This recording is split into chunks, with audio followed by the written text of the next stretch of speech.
हरिः ओम चंद्रमा मनसो जातक्षसोः सूर्यो अजायत स्रोताद्वायुश्च प्राणसमुखादग्निरजायत सृष्यते लक्ष्मी सपत्न्या बहो रात्रे पार्श्वे नक्षत्राणि रूपसनो जातं कृष्णनिखानं मम महिखान सर्वलोकं महिखान ओम गणानां त्वा गणपति गंगवामहे निधीनां त्वा निधिपति गंगवामहे प्रियानां त्वा प्रियपति गंगवामहे वसो मम आहम जानि गर्भधम् समजासि गर्भधम्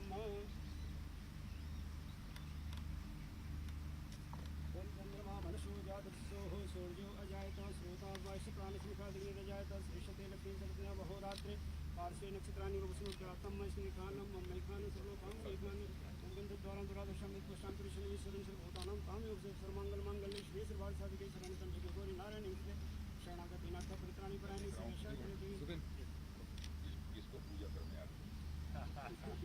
गन्धद्वारां दुरादशां नित्पुष्टां पुरुषनिश्वरं सर्वभूतानां तामेव सर्वमङ्गलमाङ्गल्ये शिवे सर्वार्थसाधिके शरणं त्र्यम्बके गौरी नारायणी नमस्ते शरणागति नाथ परित्राणि परायणे देवी नारायणी नमस्ते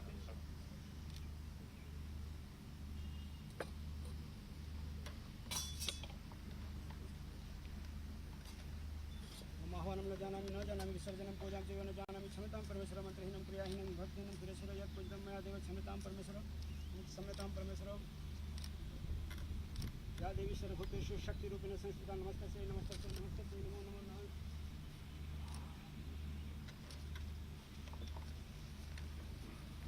बोलो बजरंगबली की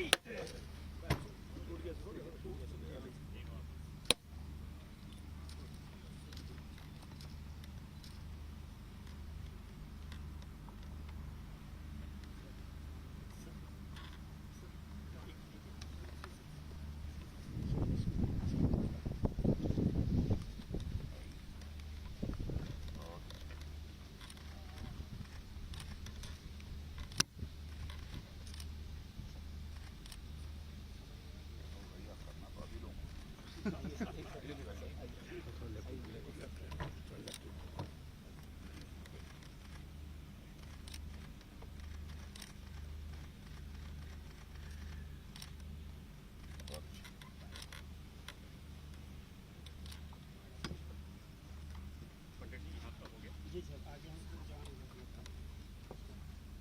सर जूता लगा के फिर एक बार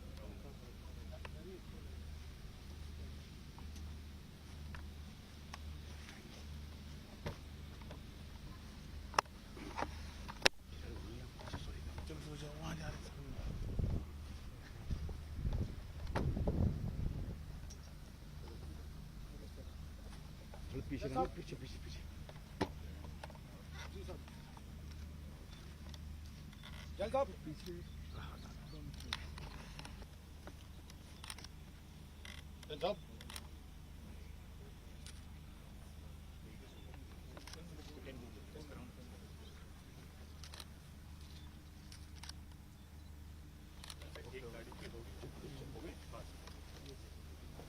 आगे आगे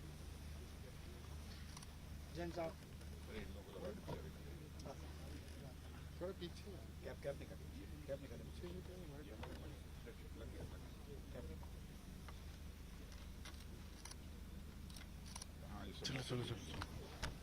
कैप निकाल थोड़ा पीछे हो जाओ यार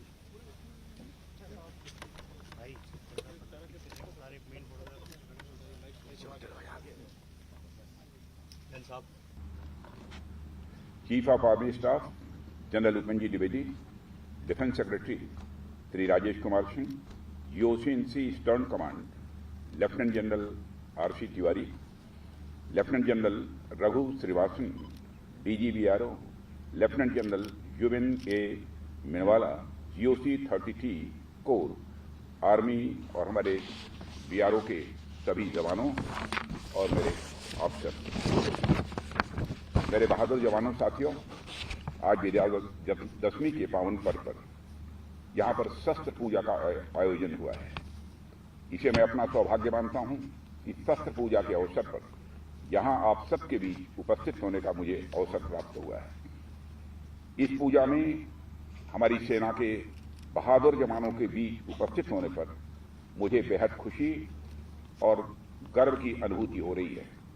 मैं आप सभी को विजयादशमी के इस पावन पर्व की हार्दिक बधाई देता हूं और आपके परिवारजनों को भी मैं अपनी हार्दिक शुभकामनाएं देता हूं। साथियों, भारत संभवतः इकलौता देश है जहां शास्त्रों और शस्त्रों की एक साथ पूजा होती है, यानी शास्त्र और शस्त्र को समान आदर के भाव से भारत में देखा जाता है। आम तौर पर तो देखने में किसी को यह लग सकता है कि लोहे लकड़ी की बनी चीजों की पूजा अर्चना का क्या औचित्य है, निर्जीव वस्तुओं को इतना सम्मान देने का क्या औचित्य है, पर वास्तव में यह हमारी उस विशाल और महान सांस्कृतिक परंपरा का प्रतीक है जिसमें हम किसी भी वस्तु का उपयोग करने के पहले और बाद में उसके प्रति कृतज्ञता ज्ञापित करते हैं। साथियों, केवल अस्त्र शस्त्र ही नहीं बल्कि प्रत्येक वह वस्तु जो हमारे जीवन को सुगम बनाती है, हमारी परंपरा में उसकी पूजा अर्चना की जाती है। आप लोगों ने देखा होगा कि देश के अलग अलग हिस्से में अलग अलग प्रोफेशन के लोग किसी न किसी दिन अपने प्रोफेशन से संबंधित यंत्रों की और वस्तुओं की पूजा करते हैं। दीपावली और बसंत पंचमी को विद्यार्थी कलम, दावात और अपने पुस्तकों की पूजा करते हैं। म्यूजिशियन अपने तरह तरह के वाद्य यंत्रों की भी पूजा करते हैं। लोहे और सोने के व्यवसाय से जुड़े लोग अपने व्यवसाय से संबंधित यंत्रों की भी पूजा करते हैं। साथियों, हम में से अधिकांश लोग किसान परिवार से ताल्लुक रखते हैं। हमारे यहाँ हंसिया, दांती, फावड़े, कुदाल और अब ट्रैक्टर आदि यंत्रों और मशीनों की पूजा होती है।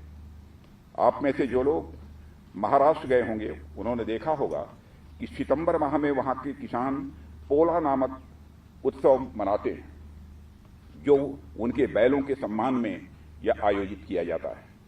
उस दिन पूरे प्रदेश के किसान अपने बैलों को सजा धजाकर उन्हें एक आयोजन स्थल पर ले जाते हैं, उनकी पूजा करते हैं और उनके प्रति आभार व्यक्त करते हैं।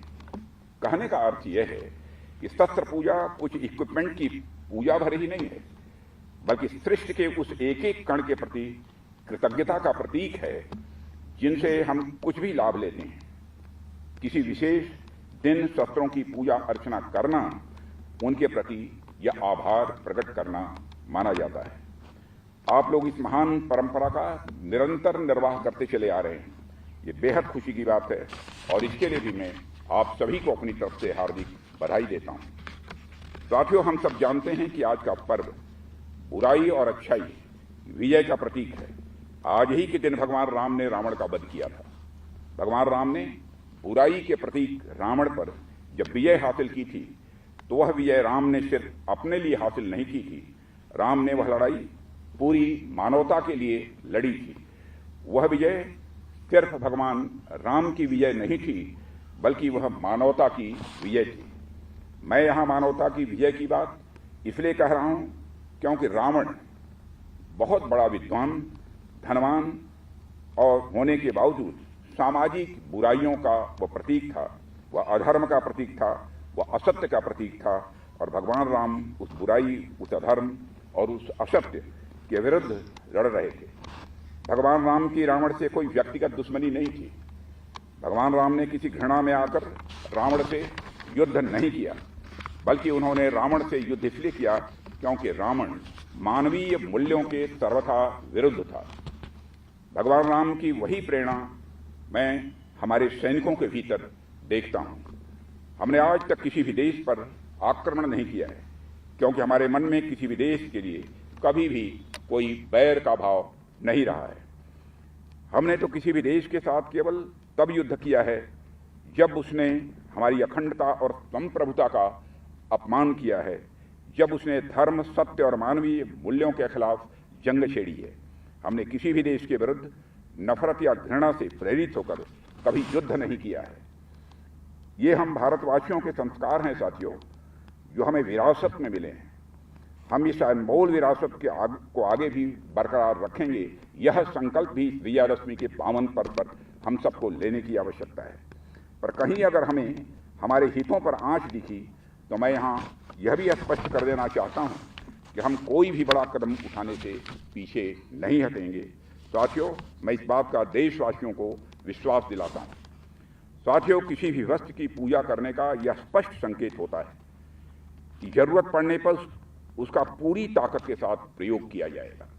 यह आयोजन आप लोगों की सतर्कता और नेशनल सिक्योरिटी के प्रति जवाबदेही को यह सूचित करता है।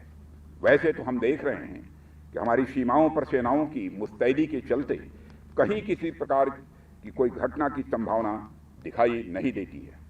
बावजूद इसके वर्तमान में जैसी परिस्थितियां चल रही हैं, पड़ोसियों की किसी हरकत की संभावना से किसी भी सूरत में इनकार भी नहीं किया जा सकता है। रक्षा मंत्रालय का उत्तरदायित्व संभालने के बाद से ही मैंने हमेशा इस बात पर बल दिया है कि ग्लोबल सिनेरियो चाहे कुछ भी हो, पर हमें अपनी तैयारियों में कहीं कोई कमी किसी भी सूरत में नहीं रखनी है। किसी भी परिस्थिति के लिए हमेशा और हर विकल्प के साथ प्रोएक्टिवली हम सबको तैयार रहना है। हम सब अपनी राष्ट्रीय सुरक्षा में पूरी तरह मुस्तैद रहें। साथियों, यह समय की मांग है।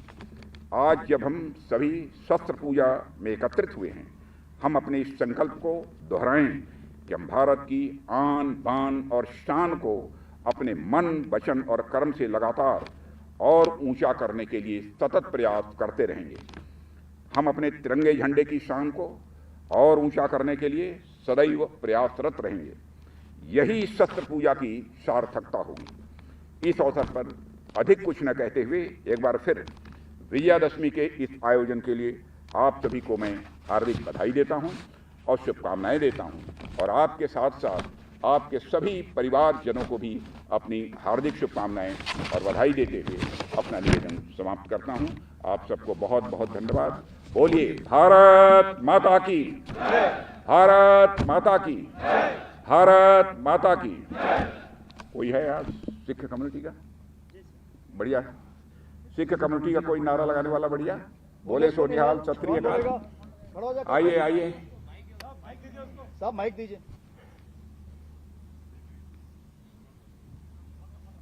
वहीं से कोई बस या बोले सोनिहाल। बोले